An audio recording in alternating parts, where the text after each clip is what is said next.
ശ്രീ പിരിങ്ങമലാജി, ഈ ആനന്ദ് കെ തമ്പിയിലേക്ക് തന്നെ നമുക്ക് ആദ്യം വരാം. പല മരണങ്ങൾ ചർച്ച ചെയ്യേണ്ടതുണ്ട്, ആത്മഹത്യാ ശ്രമങ്ങൾ ഉണ്ട്. ഈ ആനന്ദിൻ്റെ മരണത്തിൽ ദുരൂഹതയുണ്ട് എന്ന് താങ്കൾ ഇന്ന് മാധ്യമങ്ങളോട് പറഞ്ഞിട്ടുണ്ട്, കൈരളിയോട് താങ്കൾ ഇന്ന് സംസാരിച്ചിട്ടുണ്ട്. എന്താണ് താങ്കൾക്ക് അങ്ങനെ തോന്നാൻ കാരണം? അല്ല, ആനന്ദ് കെ തമ്പി ശിവസേനയെ സംബന്ധിച്ചിടത്തോളം അദ്ദേഹത്തിനെ 13-ാം തീയതി വൈകുന്നേരം 7 മണിക്ക് ബന്ധപ്പെട്ട പാർട്ടിയിൽ മെമ്പർഷിപ്പ് എടുത്ത ഒരാളാണ്. അപ്പോൾ അദ്ദേഹം തൃക്കണ്ണാപുരം സീറ്റ് BJP അദ്ദേഹത്തിന് കൊടുക്കാമെന്ന് നേരത്തെ പറഞ്ഞതായിട്ടാണ് ആനന്ദ് കെ തമ്പി എന്നോട് സംസാരിച്ചത്. അപ്പോൾ അദ്ദേഹം പറഞ്ഞത് അദ്ദേഹത്തിൻ്റെ ചെറുപ്പകാലം മുതൽ അദ്ദേഹം RSSുമായിട്ടും അതോടൊപ്പം തന്നെ BJPയുമായി പ്രവർത്തിച്ചു വരികയാണ്. അത് എല്ലാ രംഗങ്ങളിലും അദ്ദേഹം അത് തുറന്നു പറയുന്നുണ്ട്. തൃക്കണ്ണാപുരത്ത് സീറ്റ് കൊടുക്കാമെന്ന് പറഞ്ഞിട്ട് കൊടുത്തില്ല എന്ന പേരിലാണ് അദ്ദേഹം സ്വതന്ത്ര സ്ഥാനാർത്ഥിയായിട്ട് അവിടെ മത്സരിക്കുവാൻ ഒരു തീരുമാനം ആദ്യം എടുത്തത്. അത് പിന്നീട് മാറ്റിക്കൊണ്ടാണ് ഈ അടുത്ത ദിവസം 13-ാം തീയതി വെള്ളിയാഴ്ച അദ്ദേഹം ശിവസേന പ്രാദേശിക നേതാക്കളുമായി അവിടെ ബന്ധപ്പെടുകയും തൊട്ടടുത്തുള്ള തൃക്കണ്ണാപുരം വാർഡിൽ ശിവസേന UBT സ്ഥാനാർത്ഥിയായിട്ട് മത്സരിക്കുവാൻ എന്നെ പ്രഖ്യാപിക്കണമെന്നാവശ്യപ്പെട്ടുകൊണ്ട് അദ്ദേഹം നമ്മെ സമീപിക്കുകയാണ് ചെയ്തത്. അതിൻ്റെ അടിസ്ഥാനത്തിലാണ് 13-ാം തീയതി തന്നെ തിരുമലയുള്ള അദ്ദേഹത്തിൻ്റെ ഹോട്ടലിൻ്റെ ഒരു ഭാഗത്ത് തിരുമലയുള്ള ശിവസേനയുടെ പ്രാദേശിക നേതാക്കന്മാരുൾപ്പെടെയുള്ളവർ, ജില്ലാ നേതാക്കന്മാരുൾപ്പെടെയുള്ളവരുടെ നേതൃത്വത്തിൽ മീറ്റിംഗ് കൂടി. ആ മീറ്റിങ്ങിൽ അദ്ദേഹം വളരെ സന്തോഷവനായിട്ടാണ് എനിക്ക് മത്സരിക്കണം, എനിക്ക് തൃക്കണ്ണാപുരത്ത് എനിക്ക് സീറ്റ് BJP തരാമെന്ന് പറഞ്ഞിട്ട് എനിക്ക് തന്നില്ല, അതുകൊണ്ട് എനിക്കവിടെ മത്സരിക്കണം, അതിന് എനിക്ക് സ്വതന്ത്രനായിട്ട് മത്സരിക്കാൻ പറ്റില്ല, ഒരു പൊളിറ്റിക്കൽ രാഷ്ട്രീയ പാർട്ടിയുടെ പിന്തുണയോടുകൂടി എനിക്ക് മത്സരിക്കണമെന്ന് ആവശ്യപ്പെട്ടുകൊണ്ടാണ് ഞങ്ങൾ അവിടെ വച്ച് അദ്ദേഹത്തിന് പ്രഖ്യാപനം നടത്തിയത്. ഈ വരുന്ന 17-ാം തീയതി, അതായത് നാളെ വൈകുന്നേരം അടിയന്തരമായി ഒരു കൺവെൻഷൻ പോലും അദ്ദേഹത്തിൻ്റെ വീട്ടിൻ്റെ അടുത്തുള്ള ഒരു ആശ്രമത്തിൽ സംഘടിപ്പിച്ചതിന് ശേഷമാണ് ഒരു 7-8-9 മണിയോടുകൂടിയാണ് വെള്ളിയാഴ്ച നമ്മൾ പിരിഞ്ഞത്. അതിനുശേഷം ശനിയാഴ്ച രാവിലെ അദ്ദേഹം വേണ്ടപ്പെട്ട വ്യക്തികളെ സന്ദർശനം നടത്തി.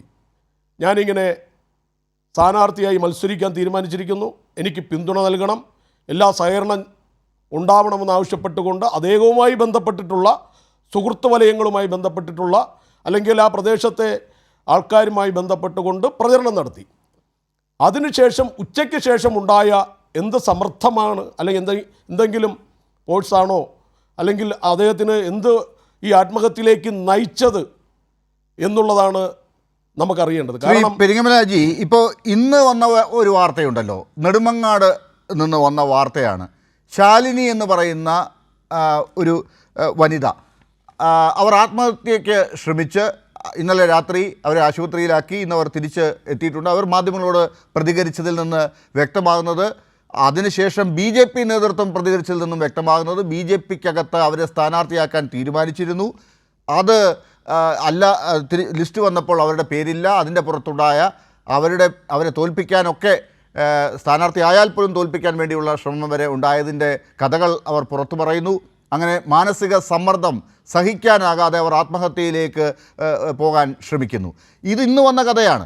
ഇതിങ്ങനെ തുടർച്ചയായി തിരുവനന്തപുരം ജില്ലയുമായി ബന്ധപ്പെട്ടിങ്ങനെ ഉണ്ടാകുന്നു എന്നത് കൂടി ഈ ആനന്ദ് കെ തമ്പിയുടെ കാര്യത്തിലും ശ്രദ്ധിക്കേണ്ടതുണ്ട് എന്നാണോ പെരിങ്ങമലാജി പറഞ്ഞു വരുന്നത്?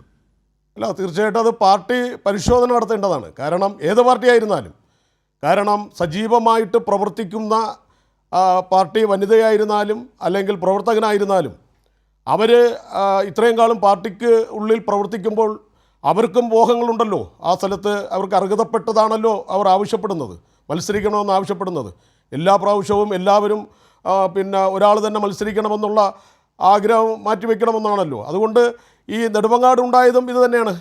അവരെ നിശ്ചയിച്ചതിന് ശേഷം അത് ഒരു ദിവസം കൊണ്ട് സ്ഥാനാർത്ഥി ലിസ്റ്റ് മാറിപ്പോയെന്നാണ് ഇപ്പോൾ പറയുന്നത്. പക്ഷേ അവർക്ക് സംബന്ധിച്ചിടത്തോളം അത് താങ്ങാൻ പറ്റാത്തതിൽ അപ്പുറമാണ്. അപ്പോഴാണ് അവർക്ക് ഇതുപോലുള്ള ഇനി ജീവിച്ചിരുന്നിട്ട് എന്ത് കാര്യം, ഞാൻ എല്ലാവരുടെ ഞാൻ സ്ഥാനാർത്ഥിയാവണമെന്ന് പറയുന്നു, അതോടൊപ്പം എന്നെ പ്രഖ്യാപിക്കുന്നില്ല. ഇതൊക്കെ അവരുടെ മനസ്സിലുണ്ടാവുന്ന പ്രയാസങ്ങളൊക്കെ പുറത്തേക്ക് വരുമ്പോൾ പിന്നെ പിടിച്ചു നിൽക്കാൻ കഴിയില്ല. അല്ലെങ്കിൽ ഈ രാഷ്ട്രീയ പാർട്ടികളൊക്കെ അവർക്ക് കൗൺസിലിംഗ് കൊടുക്കണം. നിങ്ങൾക്കില്ലെങ്കിൽ അടുത്ത പ്രാവശ്യമെങ്കിലും നമുക്ക് സീറ്റ് തരാം, അതിനായിട്ട് ശ്രമം നടത്താം, എന്തെങ്കിലും ഒരു നല്ല വാക്കെങ്കിലും പറയാൻ ശ്രമിച്ചെങ്കിൽ ഇതുപോലുള്ള ഇതുപോലുള്ള ആത്മഹത്യകളിൽ നിന്ന് ഒഴിവാക്കാൻ സാധിക്കും. കാരണം ആനന്ദ് കെ തമ്പിയുടെ ആ കുടുംബത്തെങ്കിലും നമ്മൾ ഓർക്കണം. അദ്ദേഹത്തിൻ്റെ അപ്രതീക്ഷിതമായിട്ടുള്ള ഈ വേർപാട് ആ കുടുംബം എങ്ങനെ താങ്ങും, അല്ലെങ്കിൽ എങ്ങനെ അതിനെ തരണം ചെയ്ത് മുന്നോട്ട് പോകാൻ സാധിക്കുമെന്നതിൽ നമുക്ക് ഊഹിക്കാൻ കഴിയുന്നില്ല. അതായത് BJP-യെ പോലൊരു പാർട്ടി സാധാരണ അവരുടെ പ്രവർത്തകരുമായിട്ടൊക്കെ നല്ല ബന്ധം പുലർത്തുന്നവരാണ്. പക്ഷേ ഇപ്പോൾ ഈ കേൾക്കുന്ന കാര്യങ്ങൾ ഇങ്ങനെ ആവർത്തിച്ച് വരുമ്പോൾ അക്കാര്യത്തിൽ ശ്രദ്ധ ഇല്ലാതാകുന്നുണ്ട്. പ്രവർത്തകരുമായി ബന്ധം പുലർത്തുന്നതിൽ നേതൃത്വത്തിന് വീഴ്ചയുണ്ടാകുന്നുണ്ട്. അത് ഇങ്ങനെയുള്ള കാരണങ്ങളിലേക്ക് നയിക്കുന്നുണ്ട്. ഇതാണ് അജി പറയുന്നത്. അതെ, അത് കൂടുതലും അത് തന്നെയാണ് കാരണം ഓരോ വാർഡുകളിൽ നിന്നും 5 അല്ലെങ്കിൽ 3 സ്ഥാനാർത്ഥികളെ തിരഞ്ഞെടുക്കാറുണ്ട്. അപ്പോൾ അതിനകത്ത് കൂടുതൽ ആനന്ദിനെയൊക്കെ സംബന്ധിച്ചിടത്തോളം അത് ചെറുപ്രായത്തിൽ തന്നെ സംഘടനാ പ്രവർത്തനം തുടങ്ങിയ ആളാണ്. അദ്ദേഹം ഇന്നലെ 13-ാം തീയതി നടന്ന ആ യോഗത്തിൽ വളരെ വിശദമായി അദ്ദേഹത്തിൻ്റെ സംഘടനാ വൈഭവങ്ങളെക്കുറിച്ചും പ്രവർത്തനങ്ങളെക്കുറിച്ചുമൊക്കെ വളരെ വ്യക്തമായി പറഞ്ഞു. പക്ഷേ ഇതിൽ ഒരു ഭീഷണി ഉണ്ടെന്നുള്ള കാര്യം അദ്ദേഹം ആ യോഗത്തിൽ സംസാരിച്ചില്ല. പക്ഷേ അദ്ദേഹത്തെ ആ ആത്മഹത്യയിലേക്ക് കൊണ്ടെത്തിച്ചത് ഇന്നലെ ഉച്ചയ്ക്ക് ശേഷമുണ്ടായിട്ടുള്ള ഒരു സംഭവമായിട്ടേ എനിക്ക് കാണാൻ കഴിയൂ. കാരണം അതുവരെ വളരെ ആക്റ്റീവായിട്ട് നിന്ന ഒരാളാണ്. കാരണം പ്രവർത്തിക്കണം, എനിക്ക് മത്സരിക്കണം, എന്നെ ജനങ്ങൾ അവിടെ പിന്തുണയ്ക്കുന്നുണ്ട്, എനിക്ക് ജയിക്കാൻ തന്നെ സാധ്യതയുള്ള ഒരു വാർഡാണ് അദ്ദേഹം. ആ വാർഡിലെ കഴിഞ്ഞ 2 വർഷക്കാലം കൊണ്ട് നിറഞ്ഞു നിൽക്കുന്ന എല്ലാ കാര്യങ്ങളിലും പ്രവർത്തിക്കുന്ന ആളാണ്.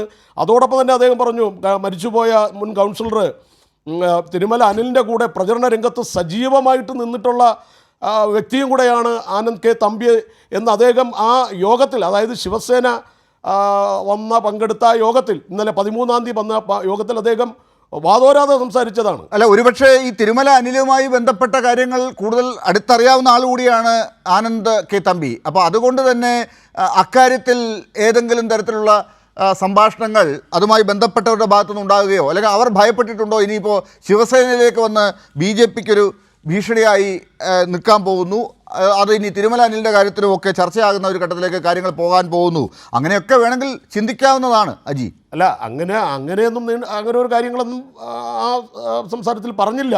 എങ്കിലും അദ്ദേഹം പറഞ്ഞത് മുൻ കൗൺസിലർ തിരുമല അനിലുമായി തെരഞ്ഞെടുപ്പിൽ നിൽക്കുമ്പോൾ അദ്ദേഹത്തോടൊപ്പം തോളോട് തോൾ ഉയർന്ന് നിന്ന് പ്രവർത്തിച്ച പാരമ്പര്യവും പ്രവർത്തന ശൈലിയുമൊക്കെ അദ്ദേഹത്തിനുണ്ട്. അപ്പം അവിടുത്തെ ജനങ്ങൾക്ക് തിരിച്ചറിയാൻ പറ്റുന്ന ഒരു മുഖമാണ് ആനന്ദ്. അപ്പോൾ ആനന്ദ്, അതുകൊണ്ട് തന്നെയാണ് ആനന്ദിനെ ഇനി കഴിഞ്ഞ വർഷം മുതൽ അദ്ദേഹത്തിനെ പ്രവർത്തന രംഗത്തേക്ക് ഇറക്കാൻ ആരെങ്കിലും അദ്ദേഹത്തിന് വാഗ്ദാനം നൽകിയോ എന്നുള്ളത് കാര്യം അദ്ദേഹത്തിന് അറിയേണ്ടിയിരിക്കുന്നു. കാരണം അദ്ദേഹം സ്ഥാനാർത്ഥിയായിട്ട് വരാൻ സാധ്യത ഉണ്ടോ എന്നുള്ളത് കഴിഞ്ഞ കാലഘട്ടങ്ങളിലൊക്കെ അദ്ദേഹത്തെ ഇവർ വാഗ്ദാനങ്ങൾ കൊടുത്തിട്ടുണ്ടോ, അല്ലെങ്കിൽ പറഞ്ഞിട്ടുണ്ടോ, അല്ലെങ്കിൽ അതുമായിട്ട് പ്രവർത്തിക്കാൻ ഇറങ്ങാൻ വേണ്ടിയിട്ടുള്ള പ്രചോദനം നൽകിയിട്ടുണ്ടോ? എന്തായാലും നിങ്ങളുടെ പാർട്ടിയിലേക്ക് അദ്ദേഹത്തെ എടുക്കുമ്പോൾ ഈ കാര്യങ്ങളൊക്കെ നിങ്ങളും പരിശോധിച്ചിട്ടുണ്ടാവും. BJP-യിൽ എത്രമാത്രം അദ്ദേഹം സ്ഥാനങ്ങൾ വഹിച്ചിട്ടുണ്ട്, അല്ലെങ്കിൽ അതിൽ എത്രത്തോളം പ്രവർത്തകനായി മുന്നേറിയിട്ടുണ്ട് എന്നൊക്കെ നിങ്ങളും ശ്രദ്ധിച്ചിട്ടുണ്ടാകും. ഇപ്പോൾ താങ്കൾ പറഞ്ഞ പോലെ അനിലുമായി തോളോട് തോൾ ചേർന്ന് പ്രവർത്തിക്കുന്നുണ്ടായിരുന്നു. അതുമാത്രമല്ല, ആ പ്രവർത്തനം അദ്ദേഹത്തെ BJP-യിൽ ഒരു സ്ഥാനാർത്ഥി വരെ ആക്കാനുള്ള സാധ്യതയിലേക്ക് നീണ്ടതാണ് എന്നത് നിങ്ങൾ കൂടി മനസ്സിലാക്കുമ്പോഴാണല്ലോ അദ്ദേഹത്തിൻ്റെ അതൃപ്തിയിൽ അദ്ദേഹത്തെ ആശ്വസിപ്പിച്ചുകൊണ്ട് നിങ്ങളൊരു സ്ഥാനാർത്ഥിത്വം വാഗ്ദാനം ചെയ്തിട്ടുണ്ടാകുക. അതെ, തീർച്ചയായിട്ടും അങ്ങനെ തന്നെയാണ്. കാരണം അദ്ദേഹം നേരത്തെ ഞാൻ പറഞ്ഞതുപോലെ അദ്ദേഹം പ്രവർത്തിച്ചു വന്ന ഓരോ ഘട്ടങ്ങളും, പാർട്ടിയിലേക്ക് കടന്നു വന്നിട്ടുള്ള ഓരോ ഘട്ടം, അദ്ദേഹം MG കോളേജിൽ മത്സരിക്കാൻ നിന്നത് മുതൽ കോഴിക്കോട് അദ്ദേഹം പ്രചാരകനായി പോയ കാര്യങ്ങളൊക്കെ ഏതാണ്ട് 1 മണിക്കൂറോളം നമ്മുടെ നേതൃത്വമായിട്ട് അവിടുത്തെ തിരുമലയിലുള്ള ജില്ലാ പ്രാദേശിക നേതൃത്വമായിട്ട് ഞാനും കൂടെ പങ്കെടുത്ത ആ യോഗത്തിൽ വളരെ കാര്യമായിട്ട് അദ്ദേഹം അക്കാര്യങ്ങൾ വിശദീകരിച്ചു.